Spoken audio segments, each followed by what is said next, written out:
Pinabayaan ka na ba ng agent mo after nilang mag-install sa bahay mo ng Surf2Sawa Internet? Huwag mag-alala dahil sa tutorial na ito, solved na ang problema mo. Let's start! After mag-expire ng free 45 days internet ng aking Surf2Sawa Wi-Fi, kinontak ko ang nag-install sa akin, pero unattended na ang number na binigay nila. Sinabi din nila na sa kanila lang pwede magpa-load ng internet.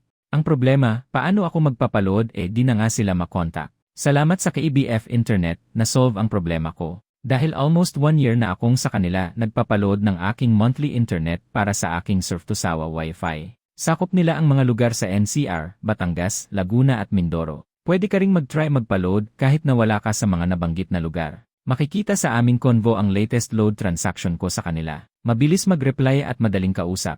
Take note, hindi sila ang tunay kong agent, pero sila na ang tumayong agent ko, after akong iniwan sa ere ng aking unang agent. Marahil, sasabihin ng iba, pwede ka namang mag-load sa Surf2Sawa app o Surfcoins. Pwede talaga, pero may mga cases kasi na hindi pumapasok ang niload mo sa Surf2Sawa app o Surfcoins. Hassle pa sa pag-refund kasi ang tagal mag-reply ng S2S support. Pero dito sa agent na ito, subok na subok ko ng legit at mabilis lang ang proseso. Hindi po nila ako binayaran para i-promote ko ang kanilang internet dito sa aking channel. Deserve lang po nila kasi okay na okay po ang serbisyo nila sa akin so far after 1 year. If interested po kayong magpa-install o magpa-load o may issue ang inyong Surf2Sawa, nasa description po ng videong ito ang link sa kanilang Facebook page. Salamat po sa panonood. Don't forget to like and subscribe. If may tanong po, comment lang po sa baba. Thank you.